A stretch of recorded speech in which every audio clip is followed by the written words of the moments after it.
Hi everyone, welcome to Ava Revenge Whispers. The inheritance check sat untouched on the dining room table like a loaded gun. My brother Ezra's words still rang in my ears, each syllable. Another twist of the knife he'd just planted in my back. I'm Emma, and until exactly 14 minutes ago, I thought I knew what family meant. It just makes more sense this way, Sis Ezra said, flashing that trademark smile that had gotten him out of trouble since we were kids with the twins, private school tuition, and the new house renovations. Stop. My voice came out steadier than I felt just stop talking. Mom nervously rearranged her silverware, avoiding my eyes. Dad suddenly found his meatloaf fascinating. The fancy Sunday dinner spread before us. Mom's attempt at softening the blow now seemed like a cruel joke. Honey, Mom finally spoke, her voice wavering. Your brother has a family to support. You're doing so well with your career and you're single, so that makes it okay to give him my inheritance. The money Grandma specifically left for me. The words tasted bitter in my mouth. Ezra leaned forward. All concerned, big brother. Look, I talked it over with Mom and Dad.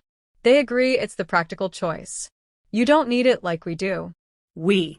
I laughed, the sound harsh even to my ears. You mean like you needed that boat last summer or the luxury SUV you can barely afford payments on? That's not fair. Ezra protested. But I saw the flash of guilt in his eyes. Emma, Dad finally spoke up, his tone maddeningly reasonable. Your brother came to us with a solid plan. The kids' education, stop using your children as shields. Ezra. I turned to Isabella, his wife, who hadn't said a word. Did you know about this? She startled, looking uncomfortable. Ezra said, he said everyone agreed. It was best everyone except me. You mean? I stood up my chair, scraping against the hardwood floor. The person whose inheritance it actually is. Sit down, sweetheart. Mom pleaded, let's discuss this like adults. Adults. I grabbed my purse. Adults don't go behind their daughter's back to steal her inheritance. Adults don't manipulate their parents into betraying their own child. Ezra stood too, reaching for my arm. You're being dramatic. It's just money. I jerked away from his touch. Just money. It was Grandma's final gift to me. She wanted me to have security, independence, but you couldn't stand that? Could you? That's not true, but his protest sounded hollow. You know what the worst part is? I looked around at their faces, guilty, defensive, pleading. None of you even had the decency to tell me until after the papers were signed. How long were you planning this? Ezra? How many family dinners did you sit through knowing what you were about to do? The silence was damning. Emma, please. Mom started crying, classic mom making it about her pain. I'm done. I headed for the door, then turned back. You know what Grandma told me before she died? She said, trust yourself first, because family can hurt you deepest. I didn't understand her then. I do now. Don't leave like this. Dad called after me. We can work something out. I paused at the door, touching the delicate silver bracelet on my wrist. Grandma's other gift to me. You've all worked out enough behind my back. Enjoy your dinner. And Ezra. I met my brother's eyes one last time. I hope it was worth it. The drive home was a blur. My phone buzzed repeatedly, probably Mom, maybe Isabella, with guilty explanations.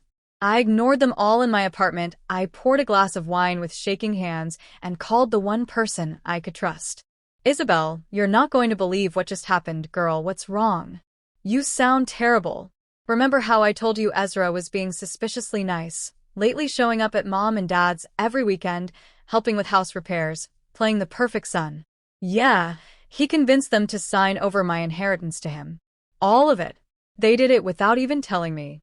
Isabel's gasp of outrage was exactly what I needed to hear. They did not, that manipulative bastard, they did. And, you know what's crazy? They all sat there acting like I was being unreasonable for being upset. Oh hell, no, what are you gonna do? I touched Grandma's bracelet again, feeling its familiar weight. I don't know yet, but I'm done being the good sister who always understands, always forgives. Ezra thinks he's won. He has no idea what he just started. That's my girl. Isabel said fiercely, whatever you need, I'm here. I took a deep breath, anger crystallizing into something harder, colder, more focused. What I need is a plan, because this isn't over, not by a long shot. 3 days after the dinner disaster. I sat in Marcus and Son's jewelry appraisal, watching an elderly man examine Grandma's bracelet under a bright light. My stomach churned with every careful turn of his magnifying glass. "This is quite exceptional craftsmanship," he murmured, adjusting his glasses' Art Deco period platinum setting with high-quality diamonds. "Your grandmother had excellent taste." I swallowed hard. She did. "May I ask why you're selling?" His kind eyes met mine. "Family pieces like this usually have significant sentimental value." "They do," I said, my voice tight. "But sometimes you have to sacrifice something precious to build something better." My phone buzzed again, the 20th call from Mom, since Sunday. I silenced it without looking. "I can offer you $65,000, the appraiser said. "It's above market value, but the craftsmanship and provenance justify it." The number hit me like a physical blow. Grandma had never told me its worth, and I never asked. She'd simply clasped it around my wrist on my 30th birthday, saying, "For when you need to remember your worth, darling." My phone lit up with a text from Isabel. "You don't have to do this. We can find another way," but I knew I did.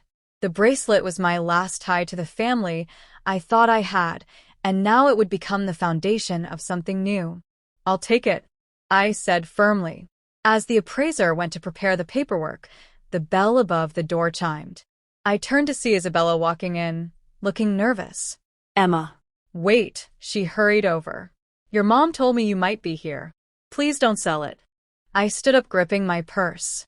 "You don't get a say in this, Isabella." I know," she wrung her hands.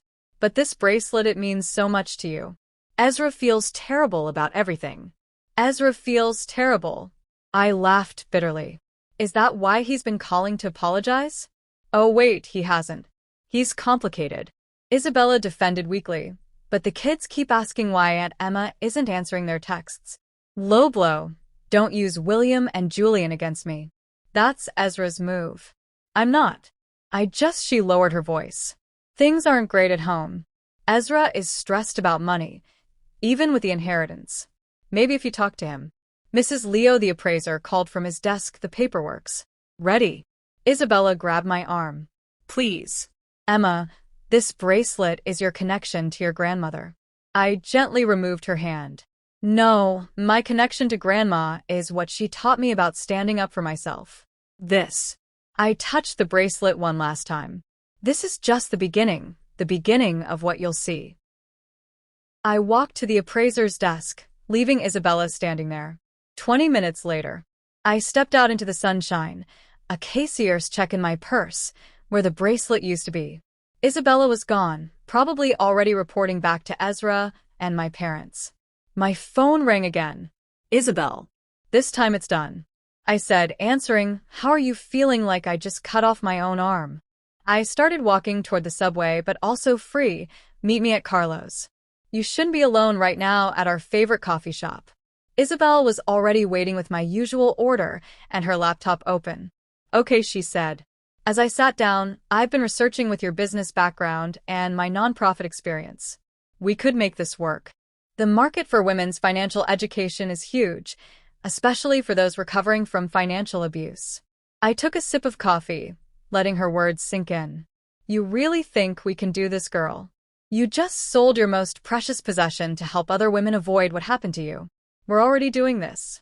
My phone buzzed with a text from Ezra. "Mom's crying. Hope you're happy." I showed it to Isabel, who rolled her eyes. "Classic manipulation, that's not on you." "Right." I know. I pulled out my laptop. "Let's focus on something that matters. Show me what you found about starting a nonprofit." As Isabel walked me through her research, I felt something shift inside me. The ache of losing Grandma's bracelet was still there, but now it was fuel for something bigger. "First thing we need is a name," Isabel said, poised to type.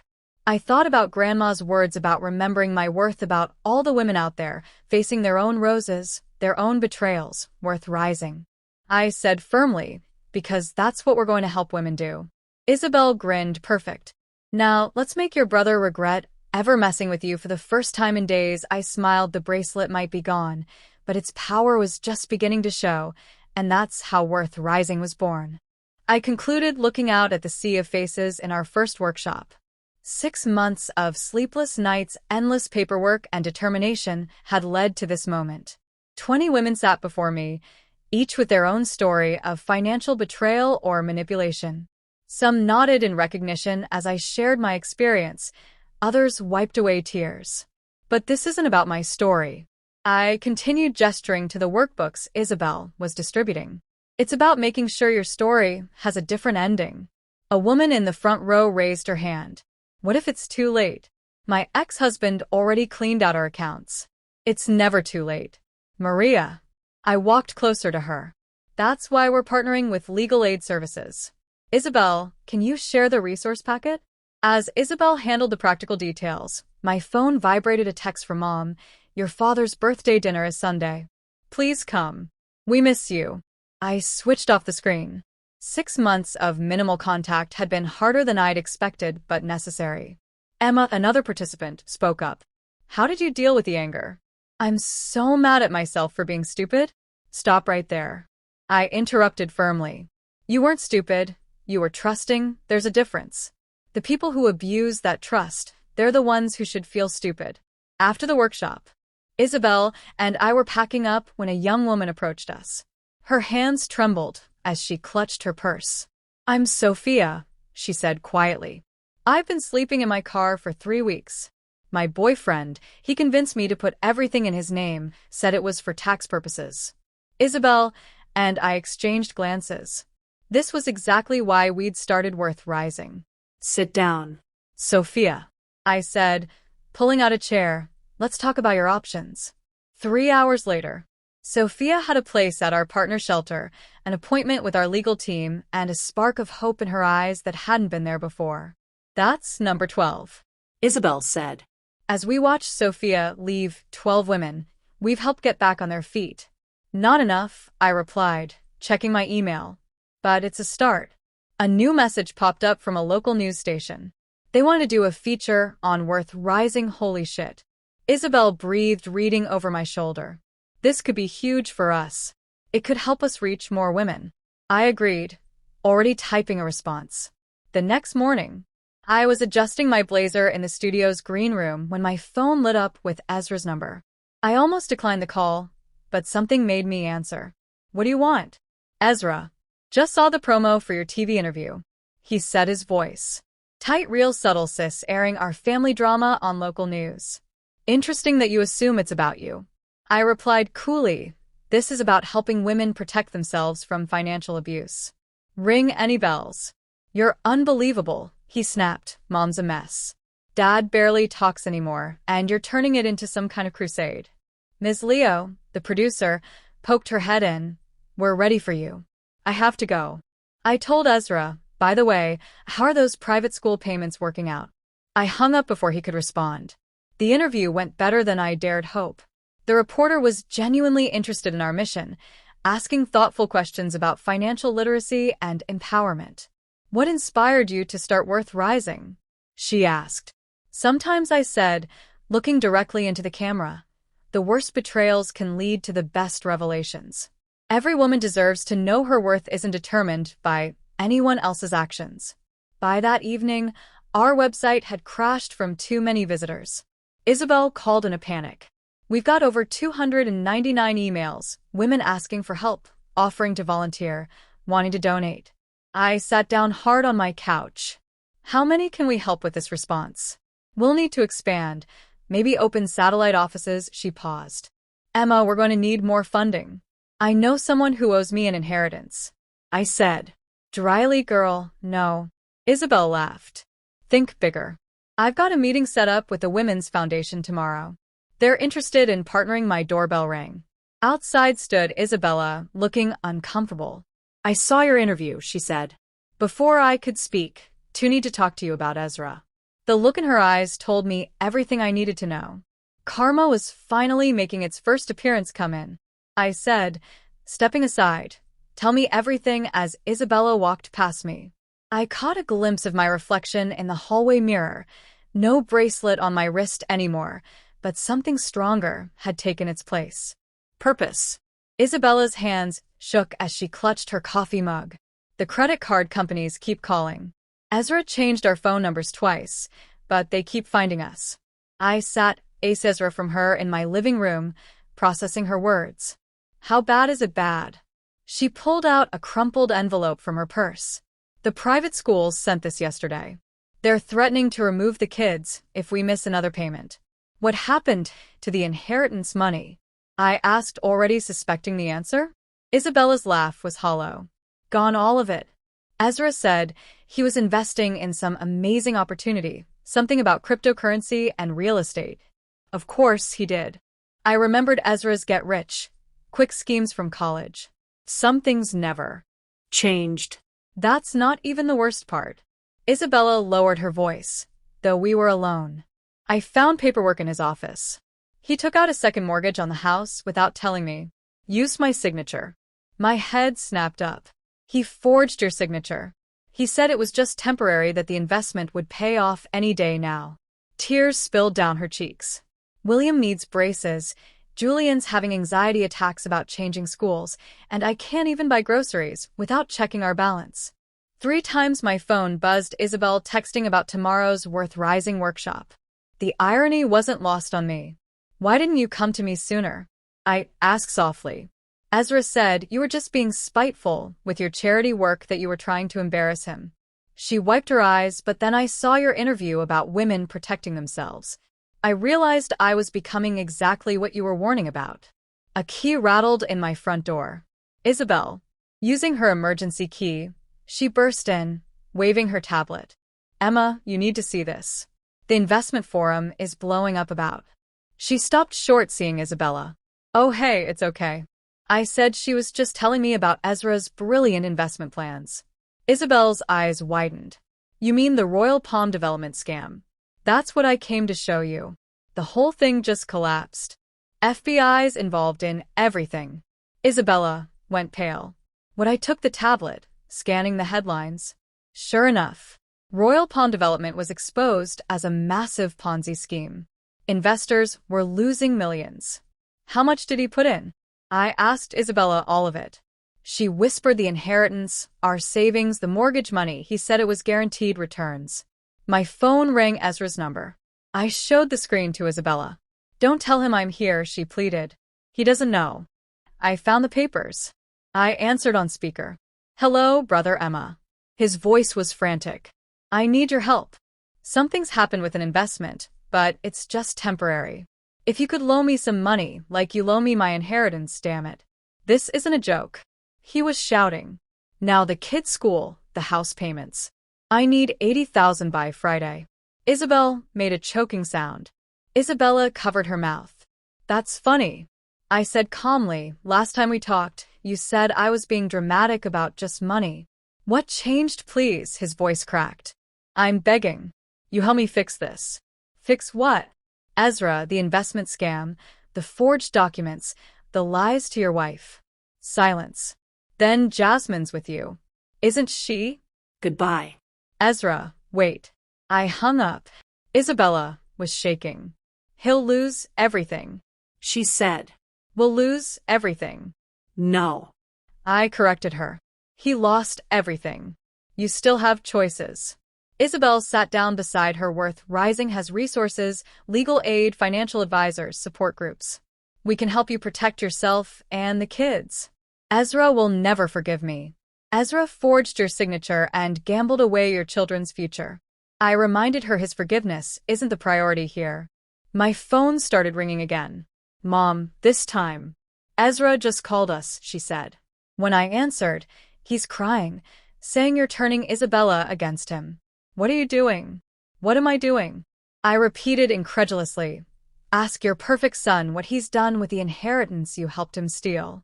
Check the news about Royal Palm Development. What are you talking about? Better yet, ask him about forging his wife's signature. I'm sure that'll make for great Sunday dinner conversation. I hung up, turning to Isabella. You have 3 choices. Keep hiding his secrets and go down with him, or let me help you protect yourself and the kids. She stared at her wedding ring for a long moment. Then she looked up, something steely, entering her gaze. Where do we start? Isabel pulled out her laptop. First we document everything, then we call our lawyer. As they began working, my phone lit up with a text from Ezra. You'll regret this. I smiled grimly. No, brother, you will. The children's playground at Riverside Park felt like neutral territory. I watched William push Julian on the swings, while Isabella and I sat on a nearby bench far enough from other parents to talk privately. He cleaned out the kids' college accounts. Isabella said, her voice barely audible over the playground noise. The lawyer found the transfers yesterday before or after the Royal Palm collapse. Before he was trying to chase his losses, she twisted her wedding ring, still wearing it but on her right hand now. The FBI interviewed him yesterday. A delighted shriek from Julian drew our attention. Higher, Emmy. Push me higher. At least they're resilient, I said, watching my niece and nephew play. How are they handling the move? Better than expected. The apartment's small but they love being closer to their school friends. Isabella managed a weak smile. The school board approved the financial aid package. They can stay through the end of the year. My phone buzzed. Dad calling, third time today. I declined it. Your parents keep asking about you, Isabella said. They're worried about Ezra. I corrected, they always are. Aunt Emma. William ran over cheeks, flushed. Can you push me now? Julian's too little to do it right. I'm not. Julian protested, jumping off his swing. I followed William to the swings, grateful for the interruption. As I pushed her, my phone buzzed again.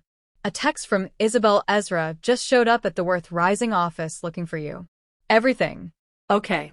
Isabella called from the bench, noticing my expression. Before I could answer, a familiar voice cut through the playground noise. Daddy, Julian shouted, running toward Ezra, who stood at the park entrance, looking disheveled in a wrinkled suit. Hey. Buddy. Ezra caught Julian in a hug, but his eyes were fixed on me. Emmy, come here. I missed you guys. William jumped off the swing midair, making my heart lurch. Daddy, are you coming home? Isabella stood up, tension visible in every line of her body. Ezra, this isn't the time. When is the time? Jazz? His voice cracked. You won't answer my calls. You took the kids, you took everything else. She shot back. I can fix this, he insisted, still holding Julian. I have a new opportunity. Stop. I stepped between them. Not here, not in front of the kids. Stay out of this, Emma. You've done enough damage. I laughed incredulously. That's rich coming from you. Mommy. Julian's lower lip trembled. Why is everyone fighting? Isabella moved quickly, gathering both kids. Let's go get ice cream. Oka, Daddy and Aunt Emma need to talk. Once they were out of earshot, Ezra rounded on me. Happy, now you've turned my whole family against me. You did that yourself. I see. Ezra'd my arms. What do you want? Ezra, I want my life back. The life you're destroying with your revenge charity. Worth Rising helps women protect themselves from men like you, men like me. He ran his hands through his hair. Wild-eyed, I'm your brother. I made a mistake. Okay, I admit it. But this getting Isabella to leave, threatening me with lawyers. You forged her signature. Stole your children's college funds. I was going to pay it back. Everything was going to work out if you hadn't turned her against me. A mother nearby gathered her children, hurrying away from our increasingly heated exchange. The FBI doesn't investigate mistakes, Ezra. Neither does the SEC. His face crumpled. I need help. Emma, real help. Not your public humiliation campaign. Funny how you only admit that after you've lost everything. Please, he grabbed my arm. You're my sister. Despite everything that has to count for something, I looked at his desperate face, remembering the brother who taught me to ride a bike, who threatened my first boyfriend, who'd cried at our grandmother's funeral. It does count for something, I said, quietly removing his hand. That's why I'm not pressing charges for showing up at my office. But if you ever come near Worth Rising again, that will change. So that's it. You're choosing your revenge over family. No. Ezra, I'm choosing justice over enabling. There's a difference. I started walking away, then turned back. You know what the saddest part is? If you just asked for help in the first place instead of stealing and lying, I would have given it freely. Emma. Wait, goodbye, Ezra. Get a good lawyer. You're going to need one. As I walked toward the ice cream shop where Isabella and the kids waited, my phone buzzed with a text from Mom. How could you do this to your brother? I typed back. How could you do this to your daughter? Then I blocked both their numbers. wiped my eyes, and put on a smile for my niece and nephew. They'd seen enough family drama for one day. Some bridges, once burned, can never be rebuilt, but sometimes that's exactly what needs to happen. The total damages amount to approximately $1.2 million. The FBI agent said. Sliding documents, AC Ezra, my office desk. Your brother's involvement in the Royal Palm scheme was substantial. I stared at the numbers, each digit hammering home the scale of Ezra's deception. Beside me, Isabel took rapid notes, while our lawyer Monica studied the paperwork. And you're certain about the forged documents? Monica asked multiple counts. The agent confirmed we've already identified 8 separate instances of signature forgery, including his wife's and 3 business partners. My phone lit up with a text from Isabella. Ezra's lawyer called. He wants to make a deal. Ms. Leo. The agent leaned forward. Your organization's work with financial fraud victims has been invaluable to our investigation. We'd like to discuss the possibility of a formal partnership with Worth Rising. Before I could respond, my office door burst open. Dad stood there, looking older than I'd ever seen him. Emma, we need to talk. His eyes darted to the agent's badge alone.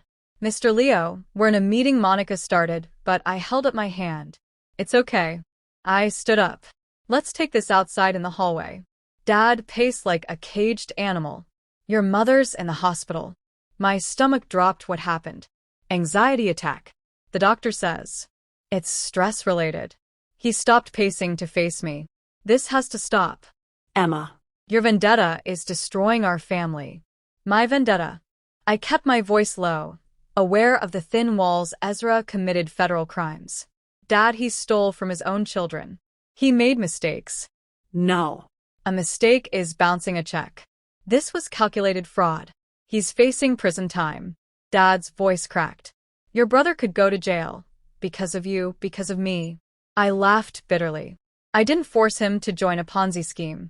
I didn't make him forge signatures or steal his kids' college funds. But you're the one helping the FBI build their case. I'm helping Isabella protect herself and her children. Remember them. Your grandchildren. Dad deflated slightly. Of course. I remember, but there has to be another way. If we all just sit down together like we did when Ezra convinced you to give him my inheritance. The old pain surfaced. How did that family meeting work out? That's not fair. None of this is fair. Dad. But at least now, Ezra is facing consequences for his actions. Maybe for the first time in his life. My phone buzzed. Isabel texting that the FBI agent needed to leave soon. Go see Mom, I said softly. Tell her I'm sorry. She's hurting. But I won't stop doing what's right just because it's hard. You sound just like your grandmother. Dad's voice was tired. Good. She was the only one who taught me to stand up for myself. Back in my office, the FBI agent was gathering his papers. One more thing. Ms. Leo, Mr. Ezra's lawyer, has approached us about a plea deal. They're suggesting her testimony could influence the terms. I felt the weight of the moment, Ezra's fate partially in my hands, exactly what I'd wanted. Wasn't it? I'll need to think about it, I said carefully. After everyone left, Isabel brought in coffee. You okay? No. I showed her Dad's latest text. Your mother's asking for you. Go. Isabel said firmly. I'll handle things here. The hospital corridor felt endless outside Mom's room. I paused, hearing voices inside. She's just angry, Mom, Ezra was saying once. She calms down. Don't. Mom's voice was weak but clear. Don't make excuses. Not anymore. I pushed the door open. Ezra jumped up from his chair, face pale. Mom looked small in the hospital bed. Emma, she whispered. You came. Ezra moved toward the door. I'll give you 3. Stay. Mom's command stopped him. Both of you sit down, please. We sat on opposite sides of her bed, like children called to account. I failed you both, Mom said quietly. Ezra, we enabled your worst impulses, made excuses, looked the other way. And Emma, her eyes filled with tears. We betrayed you, chose the easier path over the right one. Mom, don't. Ezra started. I'm not finished. She took a shaky breath. Emma, what you're doing with Worth Rising. Your grandmother would be so proud. The tears I'd been holding back spilled over Ezra. Mom turned to him. You need to face what you've done, really face it. No more schemes, no more excuses. I don't know how he whispered. I looked at my brother, really looked at him, and saw past the anger for the first time in months. I might have an idea, I said slowly, but you won't like it. Ezra met my eyes, and for a moment I saw a glimmer of the brother. I used to know. I'm listening, he said. The Worth Rising annual gala buzzed with energy. 299 guests filled the hotel ballroom, each representing another step in our mission. Isabel was working the crowd like a pro, while I stood backstage reviewing my speech one last time. 6 minutes, the event coordinator whispered. My phone lit up with a text from Isabella. We're here. Kids are excited to see you ready for this. Isabel appeared beside me, adjusting my microphone. The press is here. Major donors. Even that senator, who's been pushing for financial fraud reform, is he here? I asked front row, looking appropriately ashamed. She squeezed my hand. It's not too late to change your mind. Yes. It is. The lights dimmed, and I heard the introduction begin, taking a deep breath. I walked onto the stage. Good evening. I began, facing the sea of faces. 1 year ago, Worth Rising started with a bracelet and a betrayal. I told our story, the real story, holding nothing back, the inheritance, the theft, the transformation of pain into purpose. In the front row, I saw Mom dabbling her eyes while Dad held her hand. But tonight isn't about that story. I continued. It's about the 299 and 48 women we've helped this year, about the partnerships we've built, the lives we've changed, and about one more story that needs to be told. I paused, my heart hammering. I'd like to introduce someone, my brother Ezra. The audience murmured as Ezra walked onto the stage. He looked different, humble somehow in his plain suit and tie. Hello, he said into the microphone, his voice shaking slightly. I'm the betrayal. Emma mentioned. The room went silent. I stole from my sister, manipulated my parents, forged documents, lost everything, including my family's trust. He swallowed hard, and now, as part of my plea agreement and my personal commitment to make amends, I'm here to tell you exactly how I did it. For the next 16 minutes, Ezra laid bare every manipulation, every lie, every tactic he'd used. The audience sat riveted as he explained how he'd convinced our parents, how he'd hidden his tracks, how he'd justified each step. I'm not asking for forgiveness, he concluded. I'm here because every person who might be tempted to do what I did needs to see the cost, and every person who might be victimized needs to know the warning signs. In the audience, I saw Isabella wipe away tears while holding William and Julian close. Worth Rising isn't just about helping victims. I stepped forward. It's about prevention, education, and sometimes redemption. Ezra turned to me. Emma agreed to testify for a lighter sentence if I committed to working with Worth Rising's prevention program, speaking at events, helping identify fraud patterns, teaching others to recognize the manipulation I used, because sometimes I added the best person to prevent a crime is someone who's faced the consequences of committing it. The applause was thunderous. As we left the stage, Ezra grabbed my arm. Thank you, he whispered. I know I don't deserve. You're right, you don't. I met his eyes, but this isn't about deserving. It's about choosing to be better. The rest of the evening passed in a blur of handshakes and congratulations. The senator promised support for our new legislation. Donors wrote checks that would fund our expansion plans. Later, as the crowd thinned, I found myself at a quiet table with my family. Julian was asleep in Dad's lap, while William showed Mom her latest art project. 3 years. Isabella said quietly, that's what the plea deal offers with community service, through Worth Rising after release. I added, if he stays clean, keeps his commitments. I will. Ezra said firmly, I know words mean nothing now, but I'm going to prove it to all of you. Actions, not words. Mom said, her voice stronger than it had been in months. Speaking of actions, Isabel interrupted, approaching with a small box. This just arrived from Marcus and Sons. My hands trembled as I opened it. Inside lay Grandma's bracelet. How? I whispered. The original buyer returned it. Isabel explained, said after seeing our work, he wanted it back where it belonged. Put it on, William urged. As I fastened the bracelet, I caught Ezra watching with tears in his eyes. I'm so sorry, he said. Softly, I know I touched the familiar silver links, but look what came from it around us. The Worth Rising logo glowed on screens displaying our success. Stories 299 and 48 women, and counting. Sometimes the worst betrayals do lead to the best revelations, but the real power isn't in the revenge. It's in what you build from the ashes. The prison visiting room buzzed with quiet conversations. I sat AC Ezra from Ezra watching him read the latest Worth Rising quarterly report. 812 women helped, he said, shaking his head in amazement, and the new legislation passed unanimously. I tapped the page. The Leo Amendment, they're calling it, makes financial fraud within families a specific offense with heavier penalties fitting. He smiled wryly. How's the family? William made honor roll again. Julian's anxiety is better. The therapy's really helping. And Isabella the first hesitated. She's seeing someone. Ezra nodded slowly. Good. She deserves to be happy. You've changed, I observed.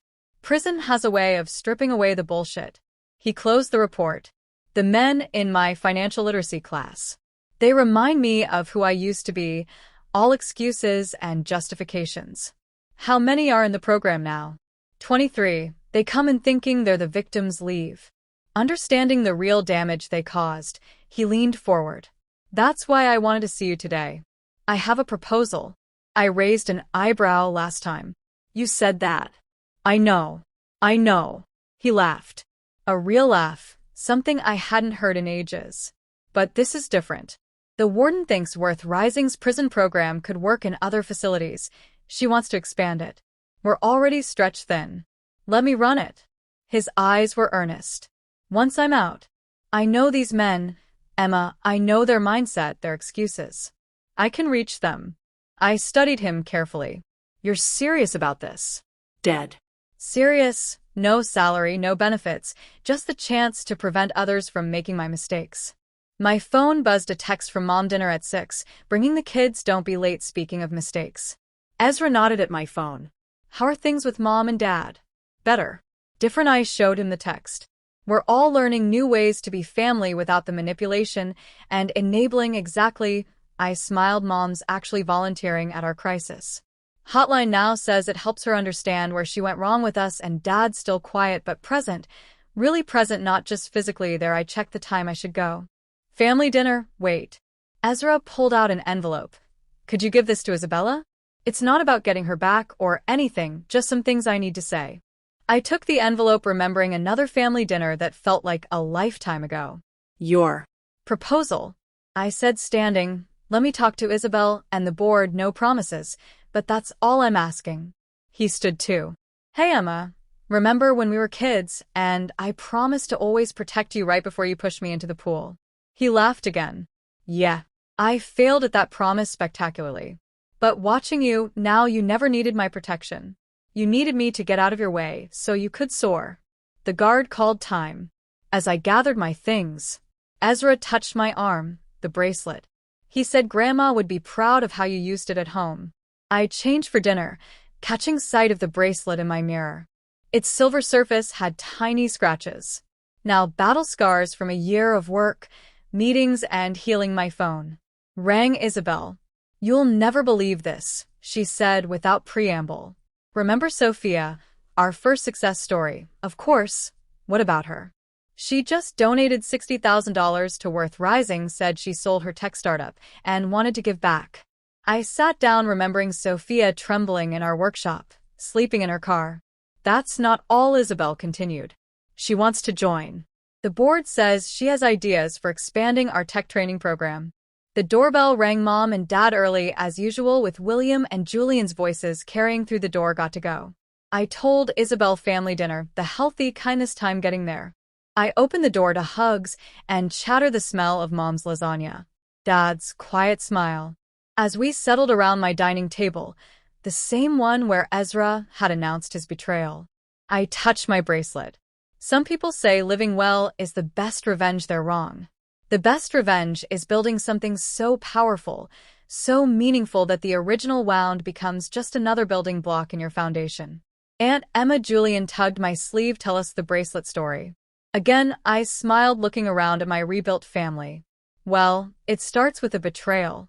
But that's not where it ends, because sometimes the end of one story is just the beginning of a better.